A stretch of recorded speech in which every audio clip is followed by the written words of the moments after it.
Thank you. You have to press something? Okay. Thank you. Good morning. Having technical problems. I'm happy to be here and thank you for the invitation. I'm an organic farmer from Austria, and I was wondering, I'm going to ask Mr. Afterwards, because I really think I'm a member of Chrysogelos, but I'm certified, but we can clarify this afterwards.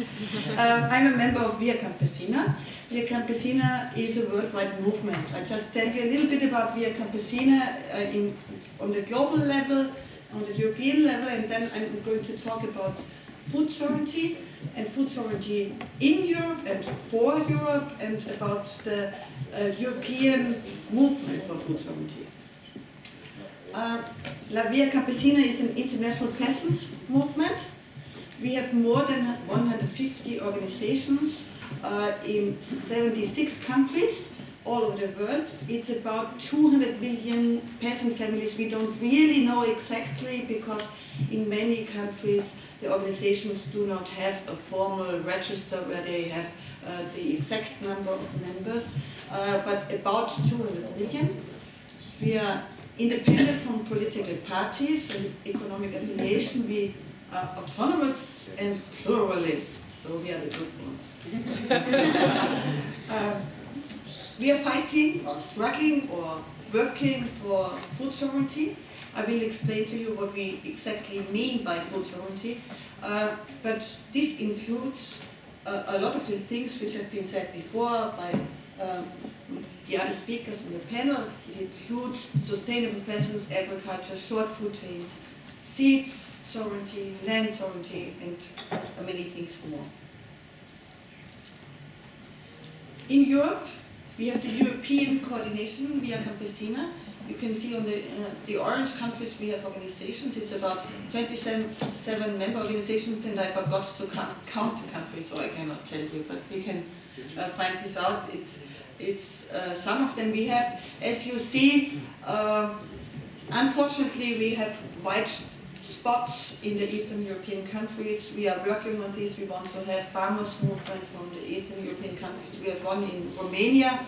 We have connections to local organizations in other countries, like in Poland or in Bulgaria and so on, but we are still working to have formal members organizations in the Eastern European countries.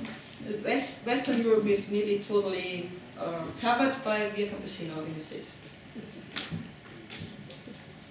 So now I'm going to talk a little bit about the crisis of the global and European agriculture and food system. I do not want to bore you with a lot of analysis, but it's important to know, why are we struggling for food sovereignty? What is the problem that we say we need food sovereignty? Samuel Ferré was mentioning some of the topics, but we think we have a multiple crisis. It's not only an ecological crisis, but it's a lot of other crises. But to start with the ecological crisis, I think many of you and many of us know about these things, but just to repeat it, to keep it in mind, it's not only the energy and climate crisis, it's also very important, the loss of biodiversity in Europe and all over the world. Even in countries like Austria, which are known to be environmentally friendly and so on, with lots of organic agriculture, we have an important and frightening loss of biodiversity in Austria as well. And the other thing which I want to mention is peak soil.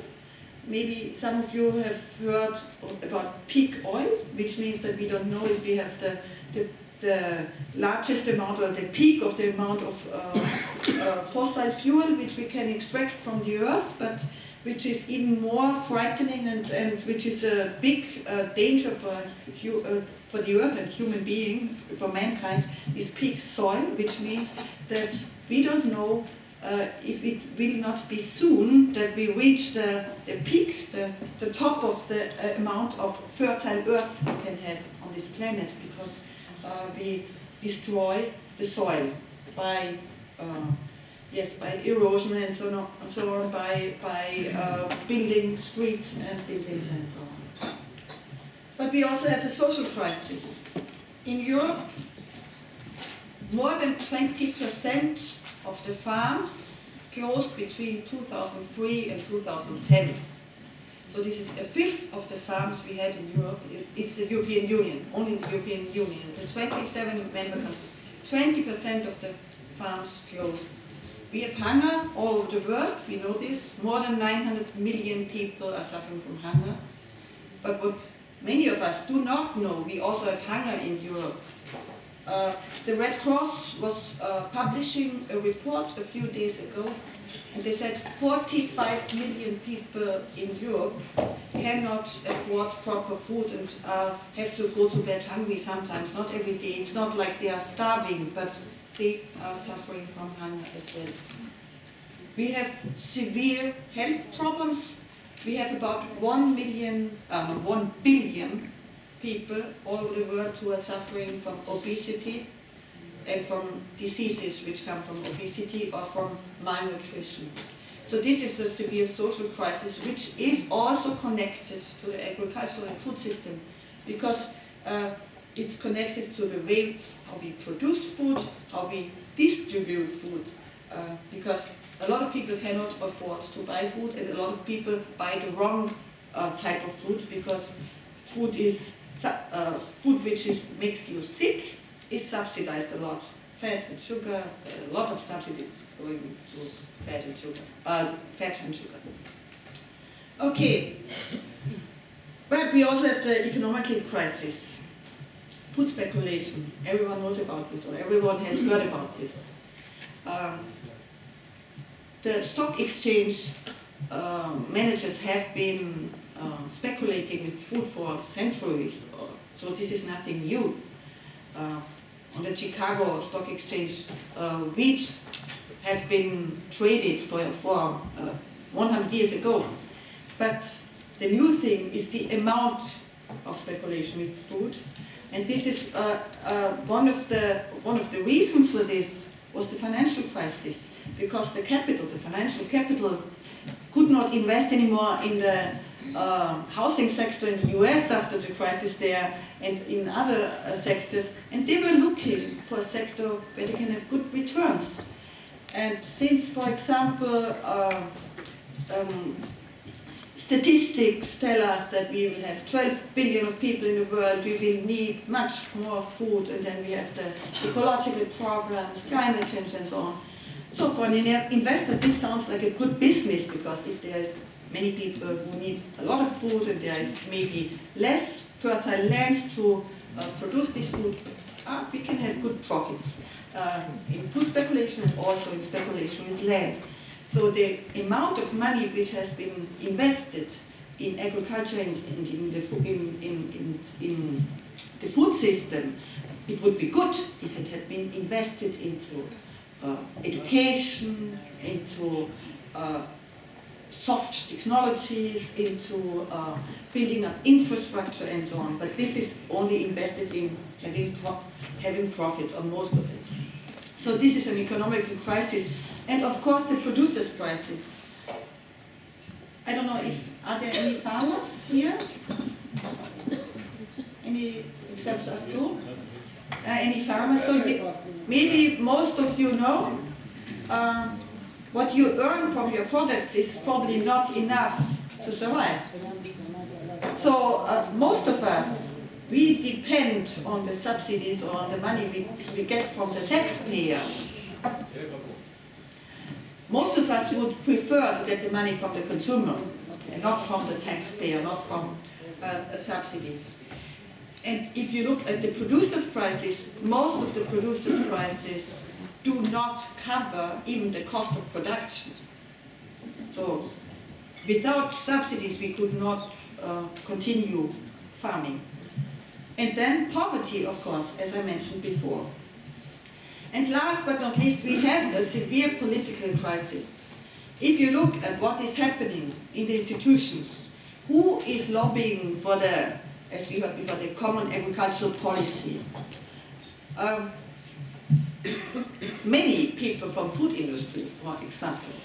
Many people from the chemical industry, for example. And there is a lack of legitimacy because all European people have to eat every day, but society as a whole has nearly no chance to participate in the decisions about food and agricultural policy in Europe. There are civil society organizations like ACT 2020 or La Via Campesina, Slow Food and so on, which are struggling really hard to change this common European agricultural and food policy, but we have little money, we have not a lot of people, and organizations like Syngenta, for example, or Nestle, or other, the food and agricultural industry, they have a lot of lobbyists. They can send to the Commission, they can send to the Parliament, they can send everywhere, and of course, the parliamentarians, they really try to do a good job, but if you hear some things every day, then maybe we can see what's the outcome. We see the outcome is not really what people and small farmers in Europe need. So, and that's why we say it's time for food sovereignty. It has been time for food sovereignty for a long time, but now it's really time for food sovereignty. What is food sovereignty? This is an explanation, this is a definition which was announced in Mali in 2007, where several hundred people from all over the world came together to work on food sovereignty. And what the important thing in this definition is that food sovereignty is the right of peoples to healthy and appropriate food. It's sustainable methods, and it's democracy. It's the right to define our own systems. And this is what we are struggling for. We have the 6 pillars of food sovereignty. This means we focus on food for people and not on profit for companies. So this is the essence of the first pillar, food for people, and not food for export, or food for trade, or food for, I don't know, food to waste, food for people. The second one, it values the food providers. This means the producers, the farmers, the peasants, but also the people who process the food, who work with food, who sell the food, if it's not a big supermarket chains, but people who do this. It localizes food systems. We have to localize our food systems. Maybe you don't know, more than 80% of the food which is eaten in the world is not traded on a global market. It's traded on local and maybe national markets, but unfortunately the 15 to 20% which are traded on the global market determine how the local markets have to function. So this is the problem. But so we struggle for localized food systems, where also the control is locally. So local politicians, local food processors, producers and so on, they have to jointly, commonly control the systems. And of course we need knowledge and skills. We have to invest, we need more money for the agricultural and food system, but we have to invest it in skills, in knowledge, in infrastructure and so on. And then, last but not least, again, food sovereignty works with nature. We cannot continue to have a food system which is destroying our natural resources. We have to have a food system which is contributing on rebuilding and on improving our natural resources. We have a movement, a global movement and a European movement, which is called the Nyeleni movement. Nyeleni is the name of a farmer, of a woman in Mali. She is a mythological figure. She does not live anymore.